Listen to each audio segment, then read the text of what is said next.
So, remember that paseo that I played for you? That's how most danzons end.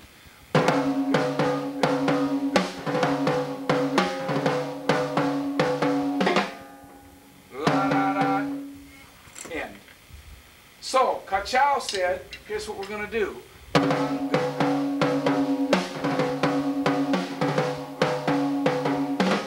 Da da da da, ba da da da da da da da, and added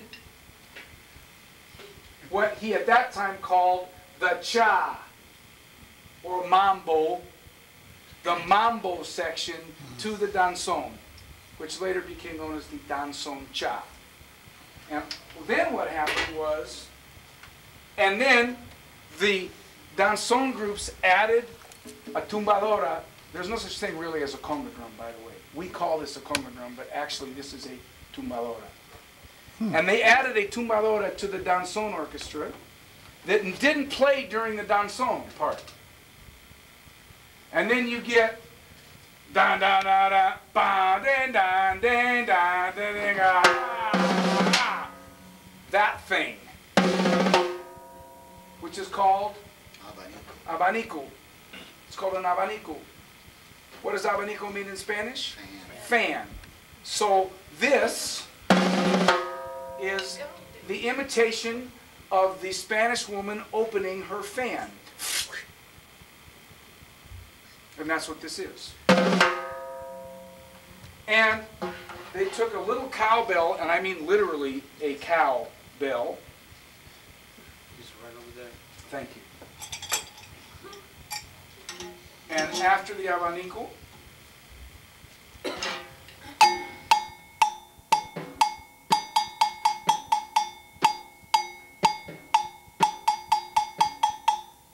and right after the abanico,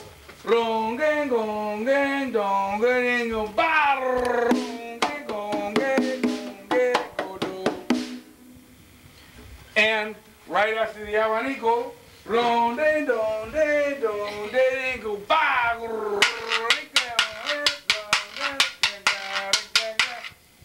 and all of a sudden the mambo was created, and the Cubans went nuts. They went nuts. And I'm trying to think of an equivalent, a historical equivalent in American music. For me, it was rock and roll. Jitterbug. No, you know what? Well, yeah. Well, I don't know. But in other words, it was like, oh, wow, thank you, kind of thing. And so all of a sudden now, the competition is on between the conjuntos and the orquestas, which was how these groups were defined. Orquesta, timbal, güiro, tumbadora, bass, piano, violins, and flute. Still no vocals. Listen again. Timbal, güiro, conga, tumbadora, bass, piano, violins, flute. That's a whole different sound from bongo, maraca, conga, bass, piano, trumpets, and vocals. And now the fight is on. Who's the most popular? And of course, the brass bands, you know, I won't tell you what they thought of the, you know, the orchestras and vice versa, because the orchestra would be like all, you know, elegant, coat and tie, and the conjuntos would be like walking in with the trumpets, you know, like, we bad. And it was a whole thing about who was going to be the best band and who's going to get the gig, and it was a big deal. Now, you see that all I have here is what we call a cha-cha bell. None of this ding, ding, ding, ding, ding, ding, ding, ding, you know, none of that. That's it. No cymbals, no, you know, kick drums, 400 wood blocks, wrap around. No. And by the way, this is really a trip for me, I thought. How do you mount a cowbell on a timbal in 1932? Wow. Anybody know? You hire somebody? Yeah. Anybody know? you took a little rubber ball and you cut a slit on one side, and you put that slit right over here over the rim of the shell. And then you took the bell, which has a little curve in it, you put that inside another slit on the top, and you mount the whole thing there. Pretty trippy, huh? One more time. Yeah, if you take a rubber ball, cut a little slit in it, Okay. then that mounts here. Right. Then cut another slit on the top, and a regular cowbell. I mean, these are all, you know. Right. But remember the little Right. that goes into the little slit on the top, and then the whole thing is mounted. Huh. And so you've got now the fight is on between the orquesta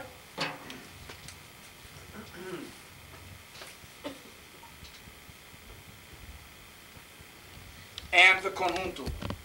This is around 1930s. Yes, we're now in the 30s, headed into the 40s in that era. Okay? And again, if it said Orquesta Henry, then I know the instrumentation already. I don't have to go hear the band to know what it is. I know it's a charanga group, which meant strings and flute. The danson cha, of course, then later became the cha-cha-cha. And then the tempos got a little brighter in both styles, and you ended up with the charanga groups adding vocals, but not lead vocals. Instead of having call and response between a chorus and a lead singer, it was call and response between the chorus and the flute. The flute still stayed as the lead voice. And flute playing in Cuba today is still one of the highest art forms. To play flute in a Cuban band, you'd better be a bad... You better be. Because you got to have time like you can't believe. Because you are the lead voice. And you better seriously be on the JOB. It's a very high art form in Cuba, flute playing. And traditionally wooden flute. Ebony flute, 5 holes, impossible to play in tune, and yet those guys do it. Really tough. Really tough. Now, what happens really then is that when you get into the 50s, by the way, you notice that, this is a very brief tangent, ethnomusicologists in academic institutions like to talk about musical changes as if it somehow happens because of some big ethereal thing. Why does Kachow write a cha section? Because he's out of work. He needs a gig. You know, I mean, picture when disco was in, you know, a scholar would walk up to some drummer in a disco group and go, wow, tell me about this style. I'm broke, okay, I need the gig. So, remember that music changes usually because people need to eat, not out of some ethereal, you know, reason. It's the 50s. Where do Americans go to party? Havana. There's no Vegas. They go to Havana.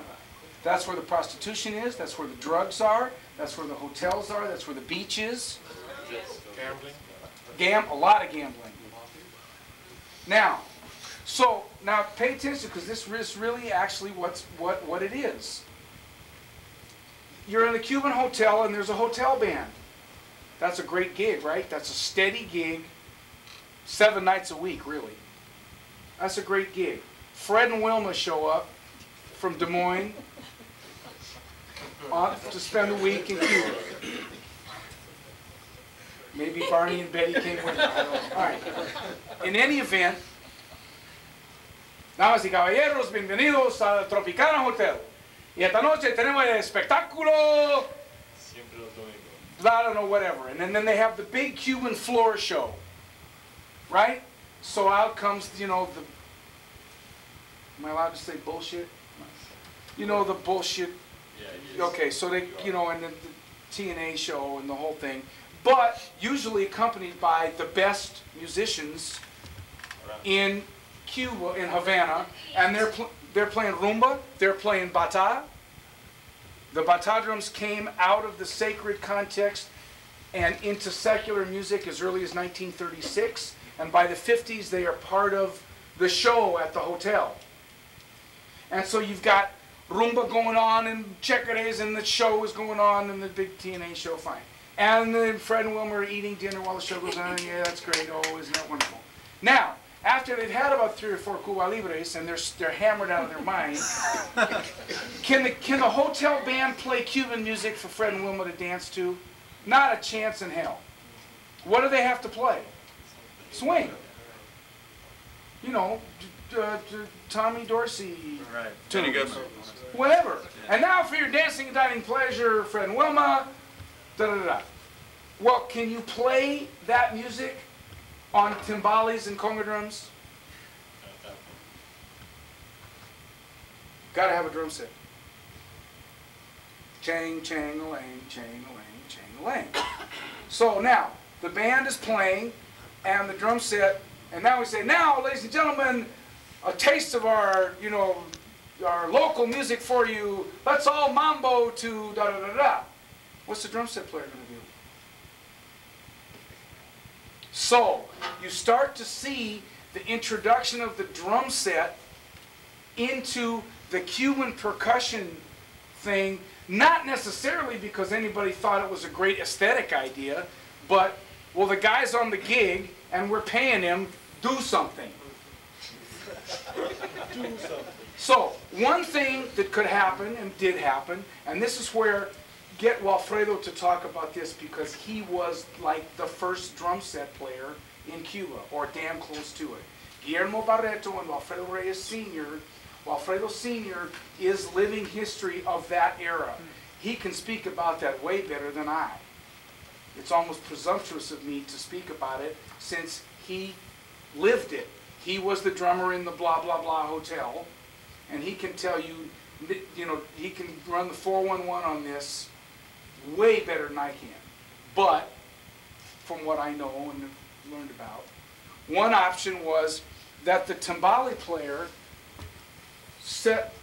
just had the timbales over to the side of the drum set. When they did the Cuban music, he would play the timbales, and we'll get back to that in a minute. And when they did the swing thing, he would just, you know, and today in Cuba, all the great bands in Cuba do not have a timbale player or a drum set player. It's combined into one. The guy plays both. Generally, the timbs are over to the side, and the drums are here. Now, when I've done that, I like to have the timbales in front of me, and I have a weird setup. But I mean, it's incorporated is the point. Now, remember that the charanga groups, when the music got fast, instead of playing quarter notes, they ended up just playing half notes.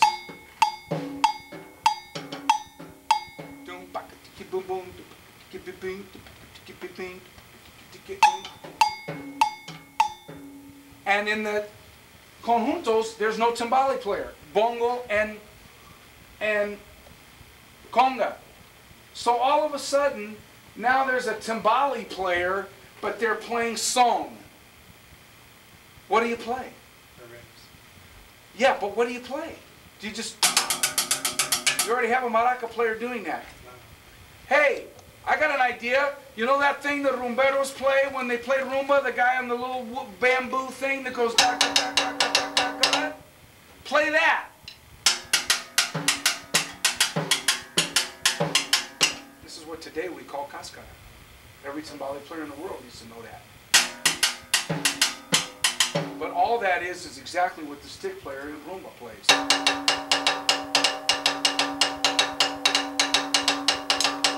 There was no bell up here. And if you listen to recordings from the 50s, the timbale player played nothing but the shells. At the fill.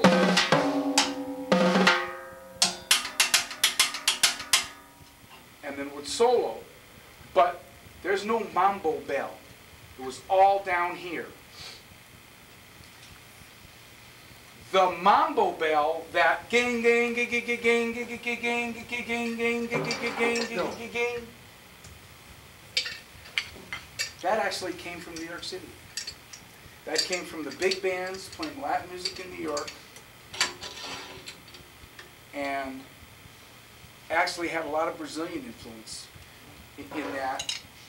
And Orestes Vilato